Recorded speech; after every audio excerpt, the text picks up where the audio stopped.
amables. A partir de este momento, estamos contigo, contigo unidos, contigo y tus problemas. RCR presenta Contigo, María Corina Machado. Como les prometí, hoy estamos conversando con Álvaro Vargas Llosa, directo desde Arequipa, en Perú, uno de esos peruanos globales y además uno de los grandes aliados de la causa de la libertad en el mundo y muy especialmente en Venezuela, por quien aquí un país que le une un gran afecto y el cual es recíproco, Álvaro. Esta conversación es hoy lunes 31 de mayo, aunque ustedes la están viendo martes 1, cuando solo faltan 5 días para el 6 de junio, que en mi criterio y de muchas personas es una fecha histórica, no solo para los peruanos, sino para toda la región y yo diría aún más para las democracias de Occidente. Álvaro, empecemos por allí. ¿Qué está en juego, en tu opinión, hoy en día en esta elección del próximo domingo? Y gracias por acompañarnos. Cómo no, María Corina, es un honor, como siempre, estar contigo. Sabes la enorme admiración que te tengo y gratitud que te tengo como hombre de libertad por todo lo que haces por la causa común. Mira, está en juego algo extraordinariamente importante. Estas son las elecciones más importantes de la historia contemporánea del Perú. Yo sé que se dice con frecuencia de una elección que es la más importante, pero esta realmente lo es, María Corina.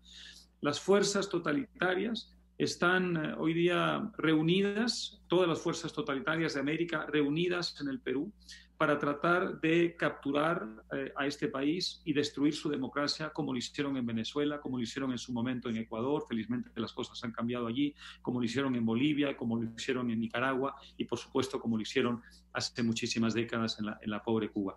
Así que estamos, quienes creemos en la libertad y la democracia, reunidos a través de distintos mecanismos para combatir firmemente a quienes hoy representan esa gravísima amenaza contra la libertad. No queremos permitir que el 6 de junio, cuando tendrán lugar las elecciones, la segunda vuelta en este país, esas fuerzas totalitarias se impongan, porque ya sabemos lo que pasará. Si ellos, encabezados por el señor Castillo y su compañero, el señor Cerrón, que es el verdadero ideólogo de ese partido, capturan el poder, sabemos exactamente lo que van a hacer, que es destruir desde dentro la democracia para instalarse perpetuamente en el poder, y eso no lo queremos permitir.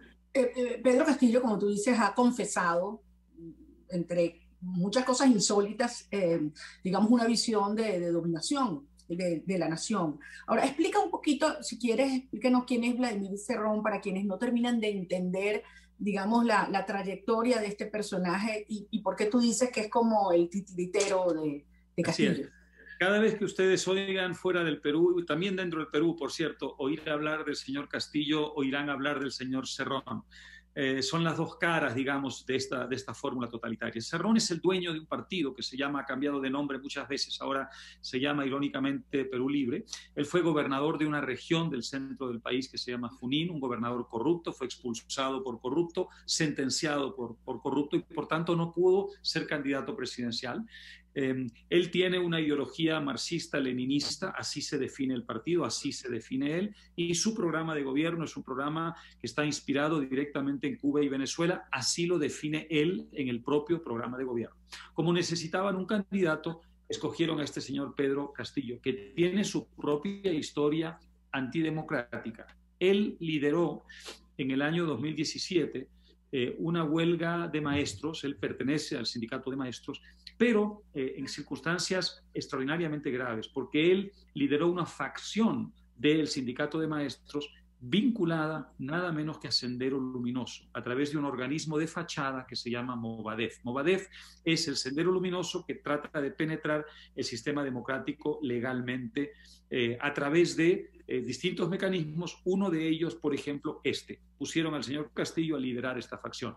Castillo desde entonces ha hecho viajes a Bolivia acompañado de miembros de Movadef, es decir, de Sendero Luminoso, y desde entonces ha tenido un comportamiento político claramente enemistado con la Constitución y las libertades. Entonces, es un matrimonio, es una alianza de conveniencia entre un señor que no puede ser candidato, pero que tiene una organización partidista, y un señor, el señor Castillo, que quería ser candidato y necesitaba, al no tener un partido propio, que le dieran un partido ajeno. Y por tanto, esta es la alianza de la que estamos hablando, un pacto mefistofélico realmente, un pacto con el diablo, que quiere y pretende instalar en el Perú un régimen similar al de Cuba y al de Venezuela. Así de grave es la cosa, María Corina. Tú decías al principio que ya hay agentes claramente vinculados a estos tentáculos de la revolución Castro-chavista, madurista en el Perú, que ya públicamente se reconoce. ¿Quiénes son, Álvaro?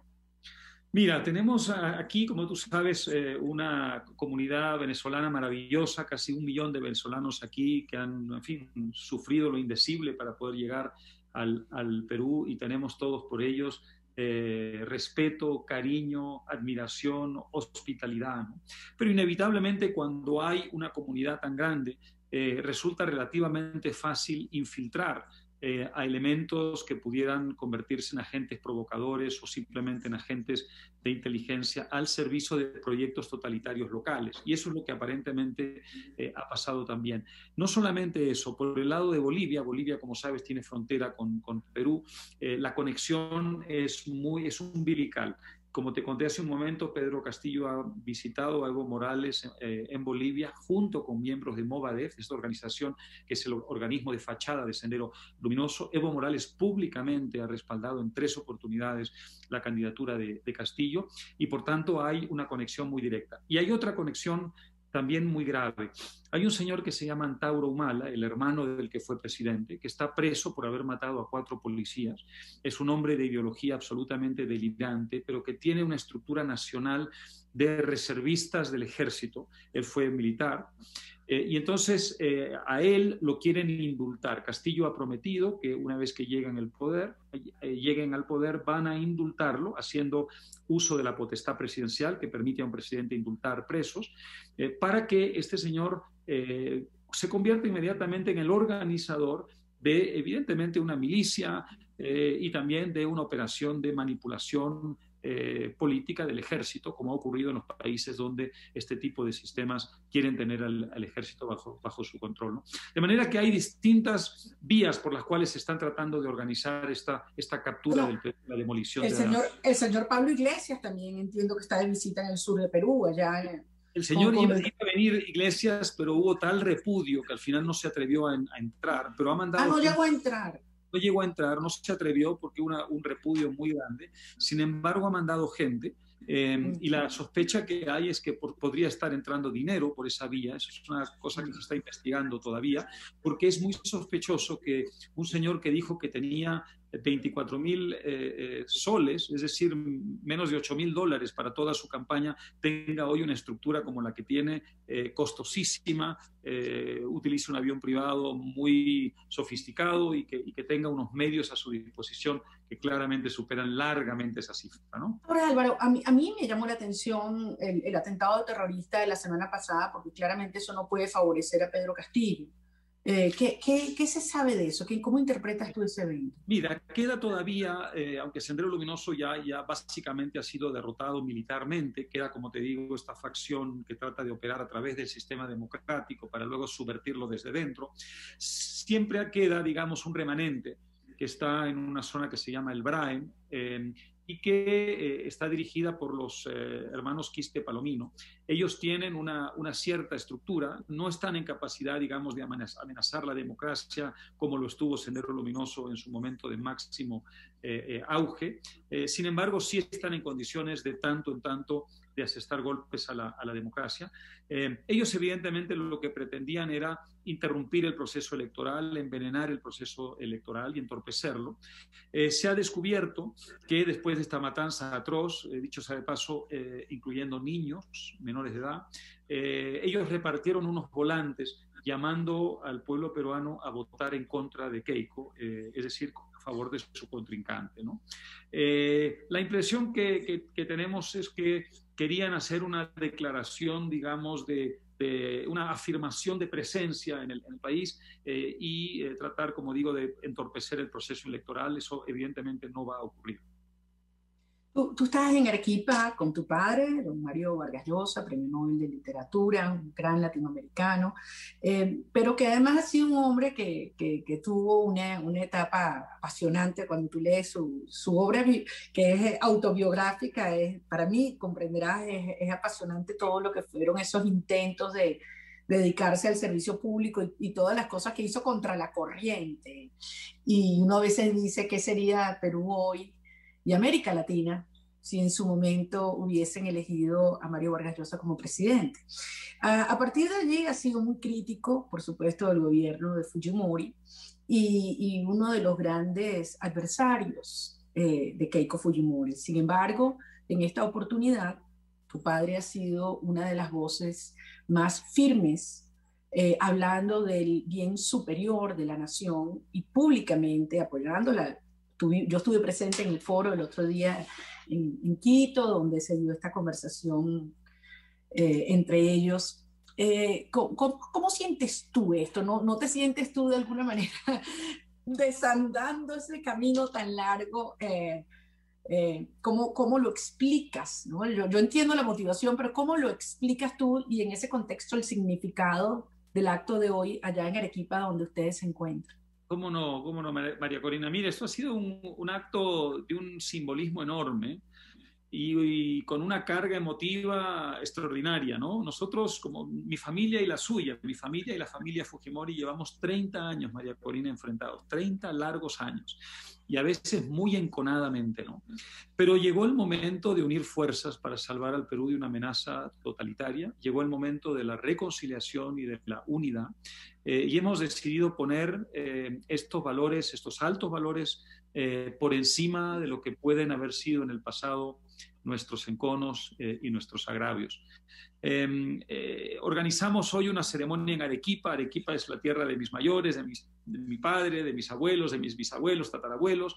Es una tierra además donde se dieron en el pasado las grandes gestas libertarias, tiene un simbolismo muy, muy grande. Es una zona del país donde Keiko tiene menos respaldo que en otras, también era esta consideración muy importante. Y entonces lo que organizamos fue un juramento, María Corina. Keiko ha hecho un juramento solemne de respetar los 5 años del mandato en caso de ganar, la Constitución del Perú, las libertades públicas, por supuesto, la independencia del Poder Judicial, que es muy importante, el Estado de Derecho. Lo hizo a través de un juramento solemne. Y luego pidió perdón al país, pidió perdón por los graves errores cometidos en el pasado, y lo hizo no solamente de una manera muy sincera, diría yo, sino emotiva. Por momentos parecía que se le iba a quebrar la voz, algo que uno no tiende a asociar con ella, que es una mujer muy fuerte, ¿no? Fue una ceremonia muy emotiva. Tuve el honor de formar parte de la organización. Yo di el discurso de apertura, luego mi padre intervino a través de una videoconferencia desde Madrid, y ella tomó la decisión no solamente de hacer, como digo, un compromiso, sino un juramento, con una Biblia en la mano.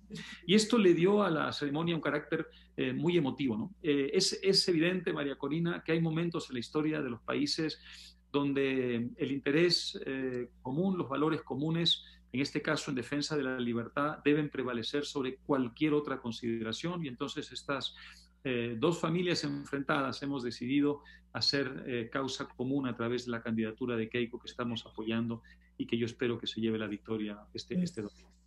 Este mundo en que vivimos da unas vueltas increíbles y es una enorme lección lo que ustedes están viviendo. Álvaro, ¿qué implicación ves tú para la causa venezolana, cualquiera de los dos escenarios, triunfo de Pedro Castillo o triunfo de Keiko Fujimori dentro de 6 días? Mira, María Corina, hay claramente una estrategia de desestabilización de las democracias de la región y sobre todo de las democracias que están en manos de líderes a los que ellos, los totalitarios, consideran sus adversarios frontales, ¿no? Por eso estamos viendo cómo están tratando de aprovechar la situación interna de Iván Duque para tratar de desestabilizarlo y derrocarlo. Hemos visto lo que ha pasado en Chile. Ellos estaban convencidos de que ganarían las elecciones en Ecuador y Guillermo Lasso los derrotó. Y es una derrota que ellos no terminan todavía de digerir. Y entonces, en cierta forma, lo que han decidido es que van a vengar esa derrota capturando el Perú.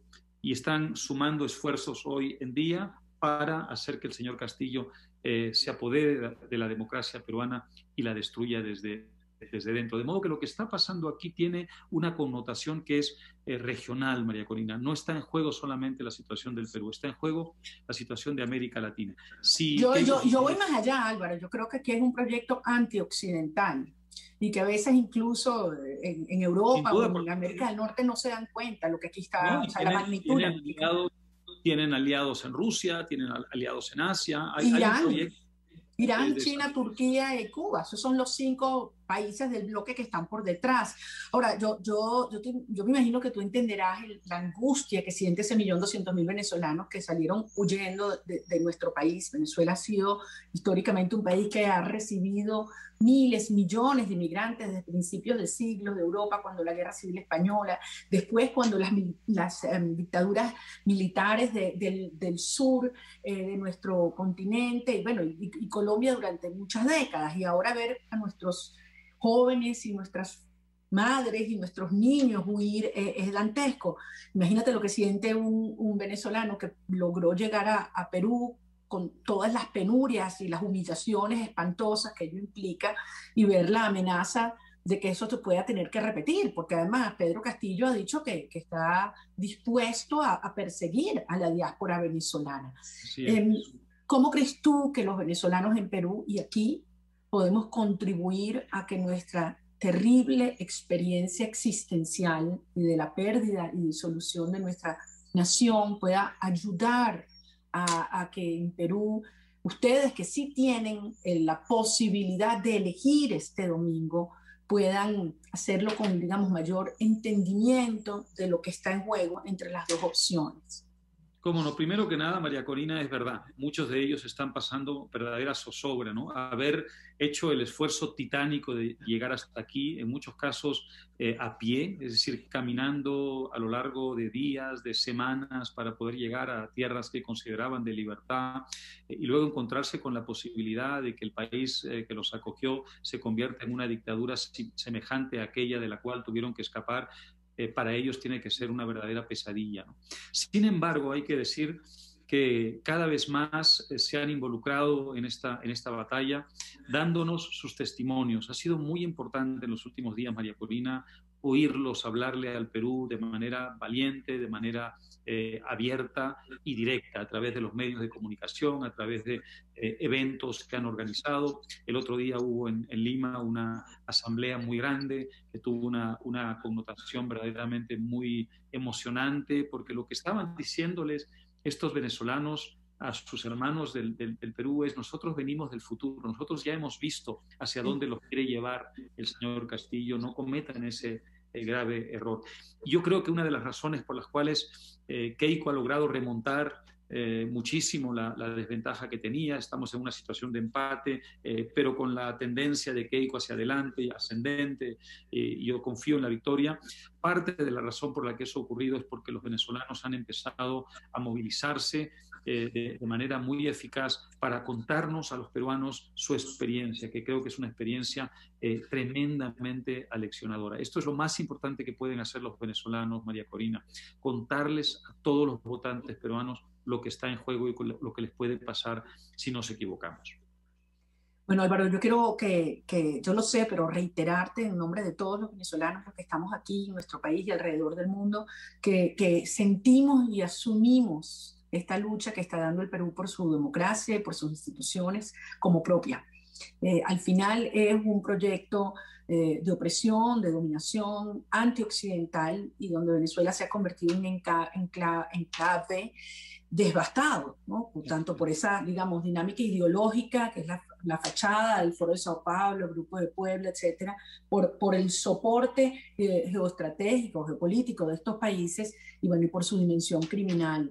Y estamos con ustedes estos días, estamos activamente llegando y movilizando y organizándonos aquí y allá, y yo confío en que el Perú va a defender su democracia, va a tomar una decisión histórica, y que una vez que logremos ese triunfo como el de Guillermo Lasso, pues tendremos, ¿sabes?, unas fuerzas reenergizadas de cara a lo que nos viene por delante, que es defender a Colombia, defender a Chile y desde luego liberar a Venezuela.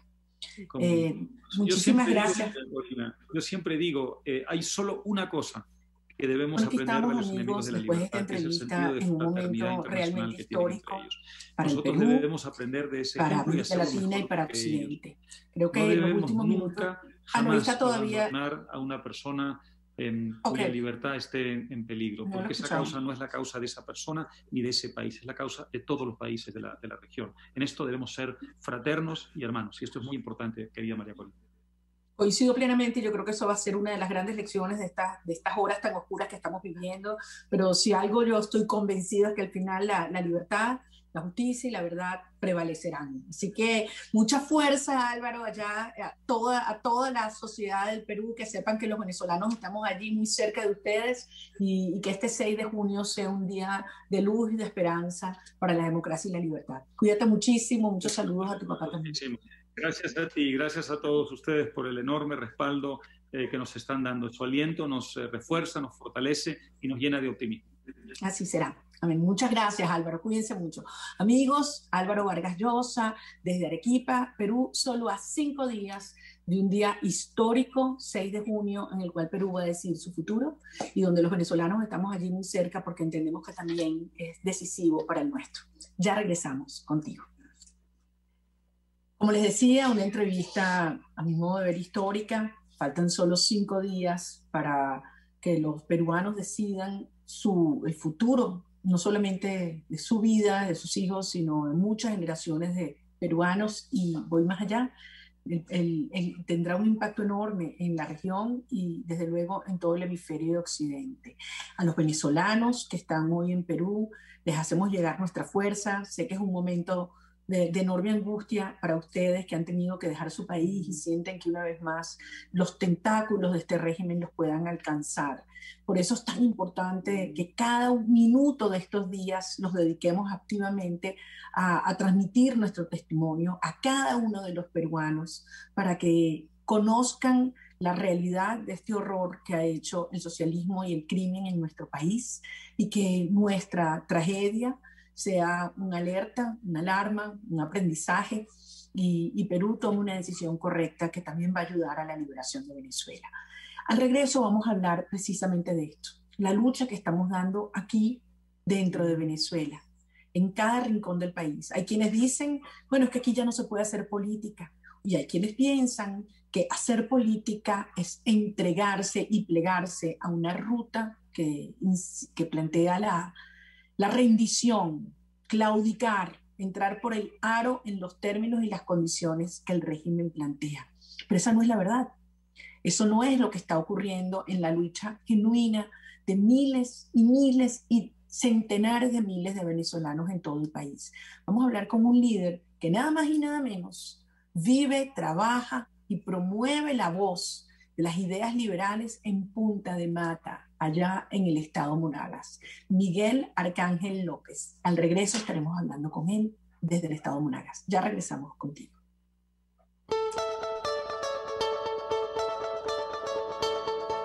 Les estamos presentando Contigo, el espacio donde tú y tus dirigentes se escuchan, solo por RCR 750. Puedes seguirnos en nuestras redes sociales, en Twitter, @RCR750, la radio que se ve. El que sabe de sabor sabe de saber que Del Corso es la clásica pastelería italiana de Caracas. Qué ricos sus dulces típicos tradicionales, como los auténticos cannoli, la sfogliatella o la cola de langosta, no tienen comparación. La pasta seca de almendras y chocolate o su gran variedad de tortas, cumpleaños, bodas, bautizos o comuniones, reuniones familiares o eventos corporativos. Teléfono 0212-941-1971. Pastelería Del Corso, la pastelería italiana por tradición y excelencia.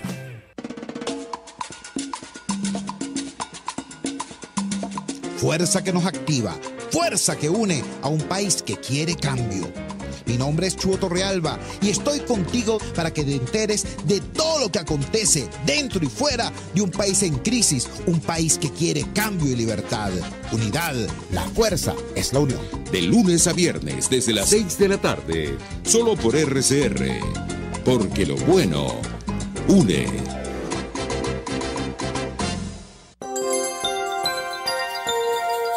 Es una interpretación de tendencias para tu signo zodiacal. Un espacio guiado por los movimientos planetarios y sus consecuencias. Acompaña a nuestros astrólogos a descubrir lo que le deparan los astros signo por signo. Guía astrológica, todos los sábados, a partir de las 3 de la tarde, por RCR 750 AM. Cómo prevenir enfermedades, cómo actuar en casos de emergencias médicas, cómo mantener una buena calidad de vida. Todas estas interrogantes tienen su respuesta en RCR Salud. Todos los domingos, con el Dr. José Eduardo Troconis, comparte con nuestros oyentes notas de bienestar físico, salud mental y social para el buen desarrollo del ser humano. RCR Salud, todos los domingos a las 10 de la mañana. Por RCR. Una palabra bien dicha y en el momento oportuno puede hacer la diferencia. Palabras sueltas pueden no significar nada, pero juntas pueden mover el mundo. Palabras más o menos me estás dejando. Descúbralas junto a una periodista intrépida, incisiva y audaz, María Alejandra Trujillo en Palabras más, palabras más, palabras menos. Palabras más, palabras menos. De lunes a viernes, a partir de las 7 de la mañana, por RCR 750 AM. Palabras más, palabras más, palabras menos. RCR 750 AM. Porque lo bueno une.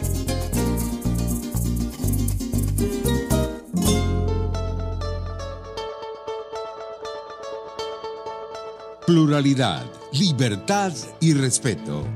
Estás escuchando Contigo, solo por RCR 750. Estamos amigos de regreso contigo y hoy voy a conversar con un venezolano joven, activista, que ama su país y que conoce muy bien su tierra y lo conocen muy bien a él allá. Nada más y nada menos que con Miguel Arcángel López. Es el líder Fénix en el municipio Zamora, en el estado Monagas, allá en Punta de Mata. Y cuando tanta gente dice que tira la toalla, que no se puede hacer política, que la política al final ha terminado plegándose, que es más de lo mismo, Miguel es una de esas personas que acompaña a la comunidad, la conoce, entiende, además le llena de esperanza, la inspira y por la calle del medio defiende sus ideas. Miguel, gracias por estar estos minutos con nosotros hoy. ¿Estás allá en Punta de Mata? Un saludo, María Corina, un saludo a todos los radioescuchas que te acompañan y bueno, y a todo el equipo que está detrás de ti también, que hace posible esta transmisión y hace posible que Venezuela tenga esa ventana abierta a través del programa. Sí, estamos acá en Punta de Mata, directamente de Punta Mata, municipio Ezequiel Zamora, Monagas. Miguel, para hablar un poquito de ti, tú sí vienes de una familia de políticos por los dos lados, ¿verdad? Sí, María Corina. Bueno, mi papá fue el primer alcalde de Punta de Mata, Miguel López Martínez, y el primero que le hicieron el revocatorio en toda Venezuela, imagínate. De eso podemos hablar bastante también. Eso lo hemos hablado. Y él decía mucha honra, ¿no? Sí, a mucha honra porque... Mi papá comparte muchos ideales de los cuales yo también los he captado, los he aprendido. Me ha enseñado códigos como ser humano, como amigo, como venezolano, como ciudadano. Que eso que hoy en día forman a Miguel López, que vemos en la calle luchando por la libertad y con esa transparencia, con esa honestidad, con esa creencia, y por eso es que me veo reflejado en 20 Venezuela y digo que con orgullo es el partido del futuro, el partido que le toca reconstruir a Venezuela totalmente desde todos los sentidos, del sentido moral también, que lo hemos perdido. Y bueno, para hablarte rapidito de lo que pasó con mi papá le hicieron un referéndum, pero fueron las cúpulas de aquel entonces, porque recordemos que Venezuela tenemos más de 60 años viviendo de gobierno socialista, es la realidad. Es lo que ha conocido nuestro país. Claro, estos fueron los que se graduaron en lo peor. Esto es lo que rompió el esquema, que nadie tiene conciencia de que iba a pasar Venezuela algo como esto que estamos pasando hoy en día. Pero bueno, a mi papá le hicieron un referéndum, fueron las cúpulas, porque recordaba que existían esos caudillos, los villos, los cogos, eran los que decidían quiénes eran los que iban a gobernar en los estados, quiénes iban a ser los alcaldes. Y mi papá se puso de una empresa del señor Alfaro, en aquel entonces, uno de los caudillos, una empresa lodera que iba a estar ubicada o donde está hoy en día el terminal de Punta de Mata, y mi papá se opuso rotundamente a eso porque tenía la conciencia de que eso iba a contaminar, iba a ser un agente contaminante para el pueblo. Bueno, y le mandaron a entregar el cargo, él se negó rotundamente a entregar el cargo porque había sido electo por el pueblo, y buscaron la manera, tú sabes, por otros medios de cómo meterlo preso.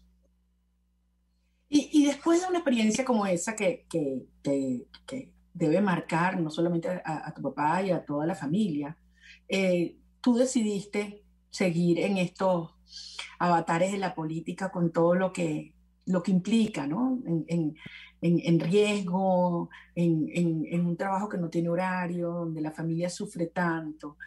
¿Por qué? Bueno, María Corina, inicialmente empecé con esa pasión, digo que lo llevo en la sangre, pues, ya que mi mamá también es una activista. Súper conocida en todo el Oriente, ¿ah? Sí, súper conocida. Sí, una mujer que, María Corina, te cuento rapidito, ella se llama Narie, una mujer que a la hora que le tocaban la puerta, a la hora que le dieron la puerta, ella está dispuesta para la gente, lo que necesite, lo que tenga, ella busca la manera, como sea lo consigue, pero ayuda a la gente, conmigo, con Medina, con lo que sea. Y valiéndose y estando en contra totalmente de este régimen. Mi mamá trabajó más de 30 años en la administración pública, y hoy en día mi mamá no está jubilada porque los chavistas le decían a mi mamá que no la jubilaban porque jubilaban a DECA, no jubilaban opositoras en aquel entonces. Imagínate tú todo lo que hemos tenido nosotros que aguantar, ¿no? Y bueno, y bajo ese esquema se ha formado ese carácter de lucha, de libertario. Ahora, ¿qué dicen en tu familia? Porque 20, sin lugar a duda, es un partido que va contra la corriente, que no es parte del status quo, y que obviamente además presenta, como tú decías, ideas liberales a un país que solo ha conocido socialismo. ¿Qué te dicen en tu casa? En mi casa están orgullosos de que yo pertenezco a 20, orgulloso de que yo tuve la valentía de enfrentar a esos cogollos, de dar cuenta que esa línea no es lo que va a cambiar ni a transformar a Venezuela, sino es una línea nueva, aprendiendo de todas las cosas que hemos pasado en la política, en lo social. Y bueno, y 20 para mí es mi graduación. Es mi graduación, así lo digo con orgullo, porque ha sido acogido por mi familia. Dicen que el ejemplo empieza por la casa. Bueno, mi casa toda está con 20 Venezuela hoy en día y entró por mí. Y yo les puse los motivos y bueno, María Corina, y gracias a Dios que tú también has estado en esa línea de coherencia, de lucha. Tú eres también un faro para la familia, todos los venezolanos.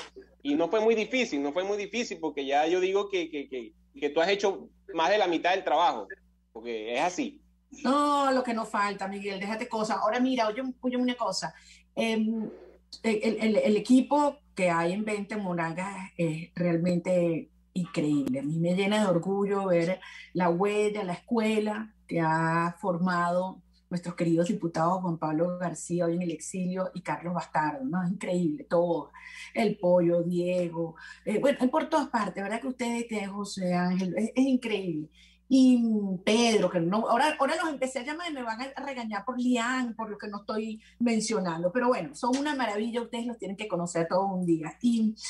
Y la verdad es que tienen una organización tal y una estructura, y han ido armando equipos en las bases, que en una elección libre, bueno, yo estoy seguro que nadie les gana. O sea, ustedes tienen el respeto y la confianza de la gente. Sin embargo, en este momento, ustedes han sido muy firmes y decir, sí vamos, sí queremos ser alcaldes, gobernadores, alcaldes, concejales, pero así no. Cuéntame cómo tú le explicas eso y cuál es la reacción de la gente que te sigue, que tú has formado, que sueña en la comunidad de verte, oye, como un servidor público honesto, íntegro y competente. ¿Cómo explicas tú esto? Bueno, María Corina, primeramente lo explicamos con acciones, con ejemplo. Somos un ejemplo, un referente moral en nuestro municipio, porque así, y yo le digo a la gente, no pretendo ir a la política, yo quiero vivir en esta política, pero yo no quiero vivirlo de que la pata que nosotros trabajamos con eso es que nosotros tenemos que mantenernos, con eso es que nos tenemos que solucionar, tenemos que ascender a las metas, al éxito que nosotros queremos lograr en nuestra vida. La gente ha dado y ha recibido ese ejemplo con mucha humildad, mucho amor, y más que eso, ha querido acompañar a la gente mucho. Vente ha crecido de una manera exponencial acá en el municipio que muchos todavía no tienen esa conciencia, porque también nos apartamos de ese tipo de politiquería. La politiquería de reunir a unas personas, María Corina, para simplemente decirles lo mismo, lo que hacen los políticos tradicionales, de que no, sí, hay que salir del gobierno, porque no hay agua, porque no hay luz. Vente no es eso. Vente Zamora no es eso. Vente Zamora va más allá de eso. Es tanto así que hablaba con la diputada amiga Dinora Hernández hace días, de la perspectiva que nos da a nosotros como líderes políticos, que vamos aprendiendo a pesar de todos los tiempos, de la historia, y teniendo una lectura adecuada, una óptica, una visión que sea acertada con todo lo que está pasando y con lo que va a pasar. Si nosotros como políticos, María Corina, si nosotros como políticos, como ciudadanos, no tenemos esa lectura acertada, pasa todo el desastre que está pasando hoy en día con la oposición, con todo ese merecumbé que vemos que está... Claro, Miguel, pero fíjate, aquí está claro que hay una pretensión de un sector de hacerle el juego al régimen, porque Maduro sabe muy bien que en estos años de lucha ha perdido lo más importante que él requiere, que es la legitimidad internacional para que una tiranía se mantenga en el poder. Entonces, no hay nada más efectivo para lavarse la cara para un mundo que los ha calificado como criminales y como usurpadores, que montar una farsa electoral en el cual no están negociando condiciones, sino cuotas, se están repartiendo los espacios. ¿No ves tú el riesgo de que mucha gente caiga en esa trampa y que puedan confundir a la gente y que por allí se desvíe una fuerza y una energía que habría que tenemos que seguir empujándola a socavar lo que hoy le queda de sustento a este régimen? Bueno, efectivamente, María Corina, ese es el reto, ese es el gran reto que tenemos como ciudadanos humanos, porque esto es una batalla humana, más allá de lo político. Yo digo que esto es una batalla humana, una batalla de principios, de valores, es una batalla por la vida. O sea, hay que amar a la vida, hay que amar a la familia realmente, hay que ver más allá para poder nosotros entonces entrar en ese camino, en esa ruta que tú dices que es la que va a llevarnos a la libertad. Por eso es que todo lo pasa por algo, María. El tiempo de Dios es perfecto. Siempre lo he dicho, creo firmemente y creo demasiado en Dios. Y todas las cosas que pasan le doy gloria a Dios por todo lo que pasa, porque sé que nos está llevando por el camino que es necesario, es sufrido, es fuerte, es inaguantable. Es necesario, María Corina, lo que está pasando. Miguel, hay muchos otros líderes, gente joven como tú que se ha preparado en distintas partes del país y dice, pero es que yo quiero ser un buen servidor público y yo quiero llegar a ser alcalde, concejal, yo quiero llegar al poder para servir, etc. ¿Qué les dices tú en este momento cuando tú has tomado una clara decisión, pudiendo ser sin lugar a duda un extraordinario alcalde y seguramente tendrías la inmensa mayoría del apoyo popular? ¿Qué les dices a ellos en términos de lo que esta decisión implica para ellos y para el país y para la causa? Yo les diría que no se cansen y que le pidan mucho a Dios sabiduría, que pidan a Dios bastante sobre lo que nosotros deseamos, personas buenas, que se trata de eso. Esta es una lucha de la oscuridad contra la luz. No podemos cansar, muchachos. es una batalla épica. Esto es algo que es inédito en toda Venezuela, es inédito, y puede ser, podemos hablar hasta en el mundo. Es una batalla que ha librado Cuba, todavía para nosotros también puede ser así. Estamos arriesgando vida, estamos arriesgando todo. Aquí se pierde, se gana, pero tenemos que tener la claridad de que tenemos que ser honestos, que tenemos que hablarle con la verdad a la gente. No tenemos que caer en politiquía, en cosas vanas que no nos van a llevar realmente a ser libres, que si el grito, que si la platilla, que si el puestico, de si vamos a tirarnos para ver si llegamos, que la gente quiere, la gente nada. Nosotros tenemos que ser unos líderes de la vida, unos líderes que estén en camino del pueblo, porque el pueblo está esperando, el pueblo está allá afuera, esperando a esos líderes que estén a la altura de él, como siempre ha pasado, María Corina. Miguel, eso es algo. ¿Sí me decías? Eso es algo que nos ha dado fondo a nosotros como seres humanos, en lo profundo. Mira, la piel está regada, está casi ya el hueso, Venezuela, y eso ha llegado lejos.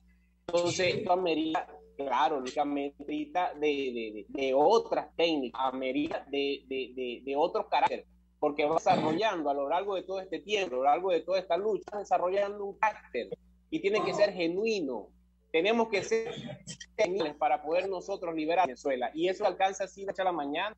La gente me pregunta, ¿pero qué propone 20? ¿Qué propones tú como joven? Y yo les respondo, yo les digo, la primera propuesta es unir al pueblo y hacer una amenaza real para el régimen. Puede hacer una amenaza real, los ciudadanos pueden ejercer una amenaza real, pero tenemos que llegar a ese punto y tenemos que saber cómo hacerlo, tenemos que ser muy inteligentes.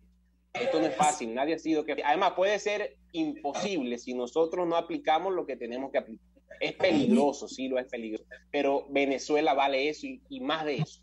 Para mí, esa es mi conciencia y lo que yo le digo a los jóvenes. Venezuela merece todo, tu familia, el país de tus abuelos, de tus ancestros, el país que ha hecho a tanta gente honesta levantarse y luchar y formar este país, que hoy en día es el más bello de todo el mundo, merece eso y merece más. Merece Así eso, es, Miguel. No sabes lo que me emociona escucharte, a ti y a todos los líderes de 20 y tantos jóvenes de distintos sectores, como tú dices, dándolo todo porque este país lo vale, y aquí están nuestras raíces, aquí están nuestros amores, y aquí haremos que crezcan nuestros hijos, nuestros nietos, en un país soberano, en un país de los venezolanos, en un país donde exista justicia, donde exista oportunidad y donde exista libertad. Y ese es nuestro compromiso, y por ello no caemos en trampas, decimos las cosas como son, la verdad, por la calle del medio. Para mucha gente somos incómodos, pero lo importante es que nos hemos ganado el respeto del país. Muchísimas gracias, Miguel.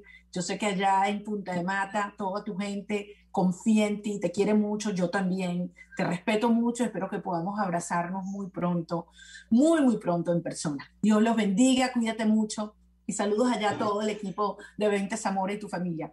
Un fuerte abrazo. Gracias, María Corina. Un placer. Cuídate mucho. También. Miguel Arcángel López, líder Fénix allá en el municipio de Zamora, en Monagas. Y como él, tantos y tantos venezolanos luchando en todos los sectores de Venezuela, que no vamos a rendirnos ni a callarnos. Y hablando de quien no se rinde y no se calla, tenemos ahora un invitado muy especial. Es una persona que ha estado varias veces con nosotros y no estaba previsto que tuviéramos, la verdad, esta conversación con Javier Tarazona el día de hoy, pero las últimas horas han sido tan intensas, los eventos que han ido ocurriendo, además de que precisamente Fundaredes anunció que iba a presentar hoy un informe precisando unos datos que son realmente alarmantes y que ameritan que Venezuela y el mundo los conozca. Javier Tarazona es director de Fundaredes, una organización que durante muchísimos años le ha hecho el seguimiento a la presencia de grupos irregulares en el país, ha denunciado la presencia de grupos guerrilleros, la persecución y la violación a los derechos humanos a muchísimos ciudadanos de nuestro país. Y casualmente él y yo hablábamos, creo que era el 20 de marzo, justo un día antes de que se iniciara este último conflicto en la zona de La Victoria, en la frontera de Colombia y Venezuela. le ha ido haciendo un seguimiento día a día. Ahora, Javier, yo quiero empezar, antes de hablar del informe, por el último evento que ha ocurrido en las últimas horas. Ustedes lo anunciaron ayer al final del día, y es la liberación de 8 de los militares venezolanos que estaban en poder del Frente Décimo de la FARC, acompañado de, yo no tengo adjetivo sino decir, un vergonzoso pseudo comunicado. Tú decías que sonaba más a panfleto del señor Padrino López, donde además dice que ellos rescataron en una supuesta operación Águila Centenaria, cuando lo que realmente ocurrió es que se replegó la Fuerza Armada entregándole el territorio del Apure a estos criminales. Es decir, el territorio venezolano se va encogiendo y encogiendo y encogiendo. Así como entregaron el Esequibo, como han entregado Paria, como han entregado el sur de Bolívar, la zona del Perijá, la Guajira, claramente, pero ya pública y reconocidamente se retira el ejército. Es uno de los días más oscuros, pienso yo, para el honor de una institución militar. Javier, quisiera que primero hablemos de esto. ¿Qué fue lo que ocurrió allí? Tú venías advirtiendo desde hace ya varios días que podía haber una negociación en marcha. ¿En qué consistió la misma, según tu opinión? Bienvenido. Bueno, María Corina, yo quiero agradecerte infinitamente por la oportunidad y agradecer a Dios que nos permite poder estar compartiendo en este momento estas reflexiones. Yo tengo que confesarte algo, María Corina. Yo estoy muy sorprendido con la ruptura de la indiferencia de muchos actores y sectores, porque yo llevo más de la mitad de mi vida denunciando la presencia de grupos armados irregulares y además viviendo en medio de un conflicto, porque nosotros estamos en el terreno. Por ejemplo, yo estoy en este momento en San Cristóbal, estado Táchira, y cuando estamos en frontera, pues vivimos esta precariedad que implica la actuación de grupos paramilitares y guerrilleros por la complicidad de quienes hoy ostentan el poder. De manera que cuando se dice que hay conflicto, pues yo tengo que decirle que nosotros tenemos hace mucho tiempo. Desde el año 2019, en ese año 1.887 homicidios se contabilizaron solo en estado fronterizo. En el 2020 se contabilizaron 1.613 homicidios. Cada 6 horas cae un ciudadano en Venezuela por violencia, por actuación de grupos armados en territorio fronterizo. ¿Qué pasó en Apure? En Apure, el régimen ha pretendido siempre decirnos que ellos están combatiendo a los grupos armados. Y nosotros desde el primer momento hemos dicho, ustedes están peleándose por el control de un territorio que facilita narcotráfico y actividades ilícitas de extracción de oro con y contrabando, y para de contar una serie de operaciones. Pero eso no arrancó ahora, el 21 de marzo. Todas estas operaciones de fricción tienen mucho tiempo, pero las fricciones entre la FARC tienen particularmente en el estado Apure desde el 19 de septiembre, cuando cayeron los primeros 4 militares, 2 sargentos, un primer teniente y un teniente. 19 de septiembre, en el Nula. Pero además, el 31 de enero del 2021, en el sector La Macanilla, hubo una nueva confrontación, y es la del 21 de marzo, la más prolongada, por supuesto, la que ha tenido más impacto, más incidencia. Pero ha sido un fracaso de las Fuerzas Armadas venezolanas. Ciertamente desde Fundarredes lo hemos dicho, han sacado panfletos. O sea, el cinismo, son caraduras, son sinvergüenzas. Cuando anoche, después de las 11 de la noche, nosotros comunicamos a las 8 y algo de la noche, las libres militares salen a decir que los rescataron. ¿Rescataron qué? Yo invitaría que por lo menos rescaten la moral frente a la casa, frente a sus hijos. Son sinvergüenzas. A estos militares los abandonaron el 23 de abril. Los emboscaron, pero los emboscaron. Por supuesto, pero además los abandonaron ese día en una emboscada donde los propios militares sobrevivientes nos lo han dicho a nosotros. No son historias míticas. Que ellos en esa operación se sintieron vendidos. porque eran un comando especial que iban a acabar con un laboratorio de droga y se encontraron con más de 200 guerrilleros que los recibieron por todos los costados con plomo, pero además con equipos sofisticados e incluso hasta drones. 30 funcionarios que descendieron de estos dos helicópteros que no tenían las condiciones para estar en ese ataque, porque eran helicópteros no artillados. De esos 30, entendía que eran 36, ¿eran 30 o eran 36? 38 militares. 38, correcto. De esos 38 militares, ¿cuántos? 30 descendieron de los helicópteros. 30 descendieron, de acuerdo, perfecto. De esos 30 que descendieron, ¿cuántos están confirmados que fueron asesinados? ¿Cuántos están desaparecidos o en poder de la FARC? Adicionalmente a estos 8 que fueron liberados anoche. Bueno, fíjate, María Corina, que esa respuesta debería darla Vladimir Padrino López. Porque es función del Estado, es función del alto mando militar dar esa respuesta. Pero nosotros hemos construido, producto de los que han vivido en el terreno, de los que viven la precariedad, hemos construido respuestas, como por ejemplo, son 12 los cadáveres que entregaron descompuestos el lunes 26 al párroco cura de La Victoria, al padre Roa y a un pastor evangélico. Pero a esta hora, cuando aquí pareciera que todo se resolvió, la mamá de Abraham Belisario, que es un sargento de 21 años de edad, sigue sin respuesta de su hijo que está desaparecido en esa lista de los 30. O por ejemplo, la familia, la mamá y la esposa y la hija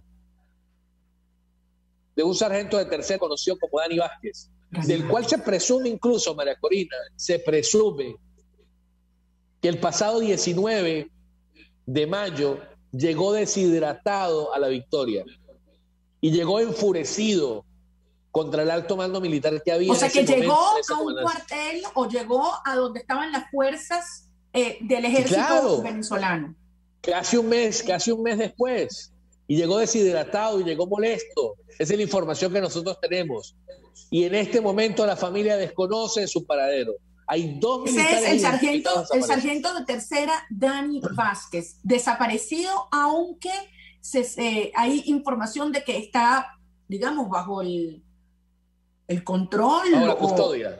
Bajo la custodia de la Fuerza Armada Venezolana, no de la guerrilla.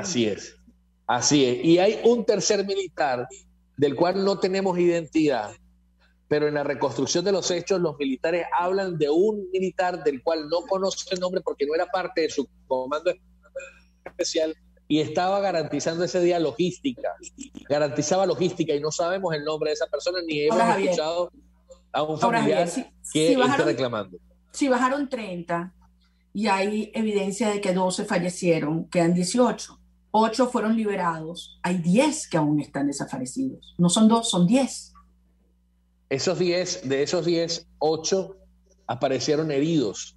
Fueron llegando 3 y 5 días después. Correcto, entonces 8 no son los comando. Entonces son 2. Precisamente, tengo que decirte, es con ellos, con esos militares que hemos podido reconstruir los hechos y es precisamente con ellos con quien hemos podido desarrollar un trabajo de investigación mucho más profundo de saber qué pasó allí, porque con ellos hemos conversado.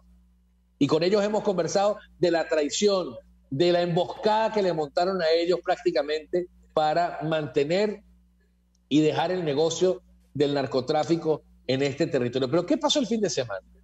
El fin de semana las Fuerzas Armadas abandonaron La Victoria y la zona del Alto Apure. Abandonaron el estado Apure. Se retiraron. Se entregaron, claudicaron. Por supuesto que hay un acuerdo para poder liberar a estos 8 militares, tienen que retirarse. Los pocos habitantes que hay en La Victoria nos informaban a nosotros en las últimas horas que ayer la guerrilla tomó absolutamente toda la zona.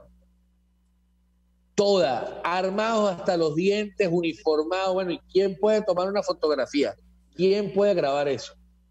Entonces hoy el cinismo sale a decir, con todo el cinismo, a decir que bueno, que ellos lo rescataron en una operación. ¿Operación?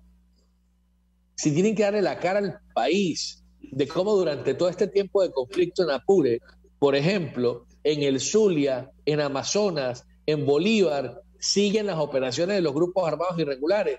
En Táchira siguen los patrullajes en el municipio García de Evia, en Ceboruco, en El Cobre, de la FARC y del ELN.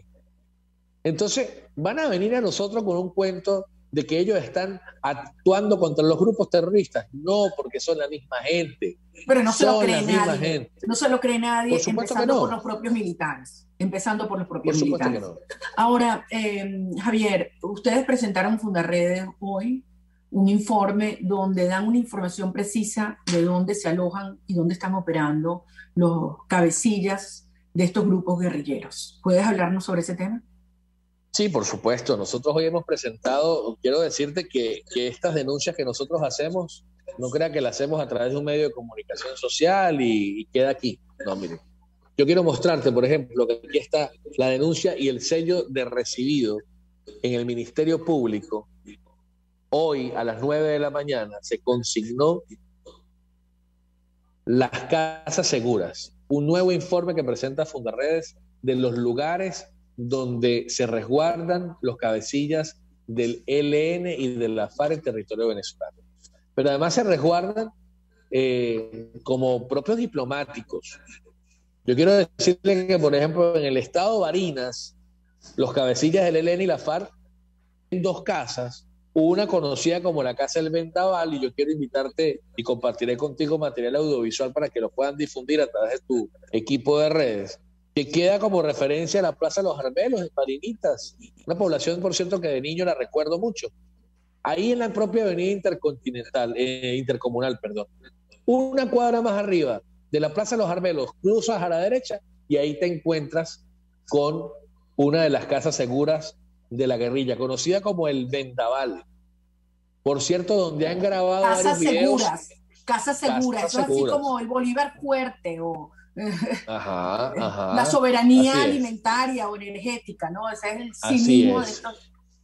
Las casas seguras.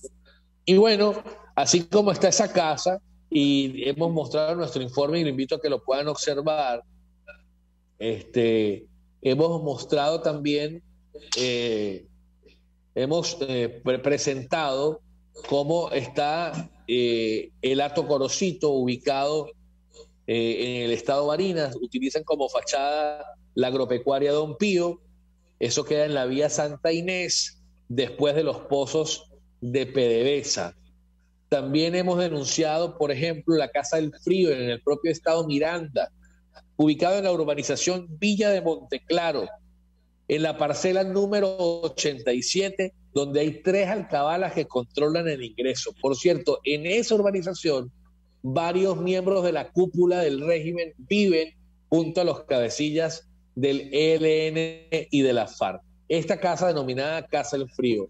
Pero en el estado Táchira, en el municipio Cárdenas, en Tucapé, existe también una casa de resguardo flash, donde ustedes pueden a través de nuestra página web conocer mayores detalles, pero queda muy cerca de la Basílica de Táriba, queda muy cerca de San Cristóbal.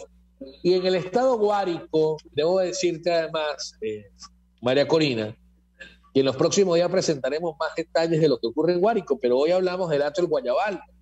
El Hato del Guayabal queda en medio del Parque Nacional Aguaru-Guaruquito. Aguaru-Guariquito, que queda un territorio de control absoluto de más de 3.000 hectáreas de selva, donde hay pistas clandestinas y donde operan libre y abiertamente estos grupos perversos. Hemos mostrado, por ejemplo, hoy los vehículos en los que se mueven. Y le hemos pedido al Ministerio Público que digan de quiénes son esos vehículos, porque son vehículos oficiales, son vehículos además con protección de funcionarios de la Armada. Hoy le estamos pidiendo al Ministerio Público, además, que informe la última reunión que se desarrolló en el Hotel Racil en Puerto Ordaz, Estado Bolívar. El 19 de abril, después de las 12 del mediodía, se reunieron Santrich, Márquez y los cabecillas del ELN a discutir la situación del conflicto que hay en Apure. De manera que hoy la pelota la tienen quienes ejercen el poder en Venezuela, de manera perversa, de manera ilegítima también, ¿no? Pero Javier, bueno. esta información ustedes la han hecho llegar a los organismos internacionales, la Organización de Estados Americanos, la Organización de las Naciones Unidas, a los distintos gobiernos. Antes de conectarme a esta entrevista, estaba en una sesión con Naciones Unidas. Justo acabo de terminar una sesión con Naciones Unidas. Y bueno, la idea es que la comunidad internacional sepa que esto no es un problema que afecta a los venezolanos, sino que afecta a los países de la región. Mira, Javier, nos queda un minuto. Sin embargo, yo le quiero pedir a César que por favor nos muestre un gráfico, un mapa que ha elaborado varios especialistas que han trabajado en estos temas, Joseph Umire y otras personas le han colocado información. ¿Lo tienes allí a la mano, César, por favor?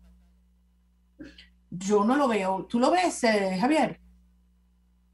No lo veo. Yo no lo veo.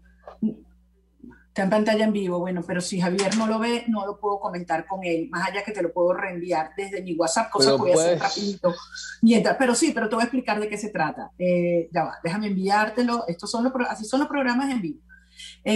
Como ustedes verán, amigos, aquí en este mapa lo que se ve es el territorio de Venezuela y de Colombia y cómo se ha ido creando lo que llama la FARC, las disidencias de la FARC, la nueva Marquetalia, pero hay gente que ahora llama, que le ha puesto esta denominación, la narcotalia, y es una zona entre los dos países que va creciendo y tomando más y más y más y más espacio del territorio venezolano y del territorio colombiano, que está bajo control absoluto de las guerrillas terroristas. Es decir, cómo la soberanía y la nación se disuelve.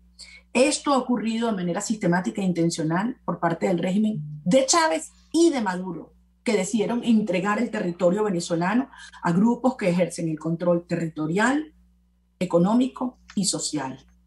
Esta Fuerza Armada que claudica, que se entrega, que simplemente reconoce, porque sus miembros así lo saben, que no tienen capacidad o son parte de una operación de mafias para que el territorio venezolano se reparte y se fragmente, es esa misma Fuerza Armada que como plan república algunos pretenden tener de garante en el ejercicio de la soberanía popular. Esa misma Fuerza Armada.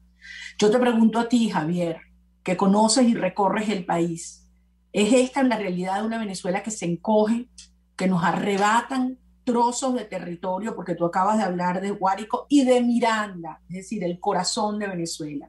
¿Cómo sientes tú que puede evolucionar este conflicto armado con esta realidad aterrorizante, porque es escalofriante lo que este mapa representa, y además con la pretensión de tomar Colombia y que caiga Colombia, como efectivamente en estas últimas horas y días se ha demostrado? Bueno, yo tengo que decirte, María Corina, que me da mucho sentimiento y que ese es el combustible para estar acá. Para estar acá, ojo, con emoción humano, con miedo, con preocupaciones, sobre todo en un contexto donde la hostilidad y el totalitarismo se imponen, pero sobre todo con el deseo y el anhelo que ese país que tú marcas hoy en esa gráfica y que Fundarredes también presenta, quizás con otros detalles, ese país tenemos que cambiar. Y ese país solo será posible cambiarlo en la misma medida nosotros asumamos que lo anormal no puede ser normal, que nosotros tenemos que derrotar la indiferencia, que nosotros tenemos que superar la fragmentación y que tenemos que superar incluso los problemas culturales que tiene nuestra nación, que hacen que este tipo de grupetes terroristas se impongan en la zona y se impongan precisamente porque pretenden allanar la necesidad humana, allanar la baja autoestima del venezolano. Yo agradezco infinitamente este espacio y te sigo invitando a que sigamos luchando, ¿no? Por supuesto. A que sigamos animando, a que sigamos empujando y que sin duda alguna que esta voz, que es una voz humana, débil, frágil, pecadora, puede ser callada también por quienes hoy ostentan el poder. Pero la verdad es que callando esta voz, no van a poder tapar el sol. Por eso vamos a seguir con firmeza, con gallardía, levantando la voz. Estos criminales, mi querido Javier, saben quién es quién y saben, miden muy bien los costos que tienen de callar algunas voces, ¿sabes? Y por eso te acompaño, te reconozco, Les pido que se cuiden, pero que nunca se callen.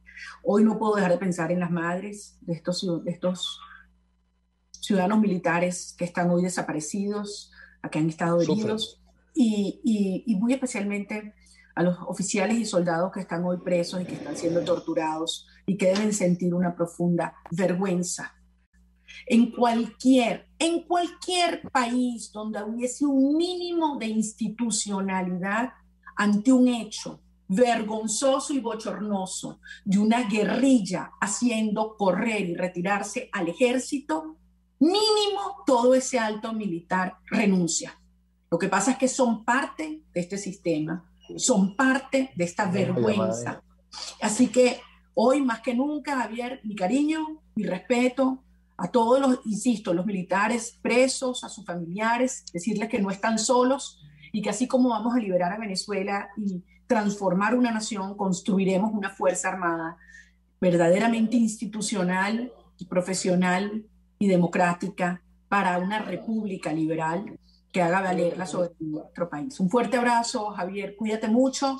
Saludos a todo el equipo de Fundaredes y a ustedes, amigos, mucha fuerza. Seguro, gracias, María Corina. Dios te bendiga. Juntos, hasta luego. Hasta el próximo martes. Dios nos bendiga. Contigo.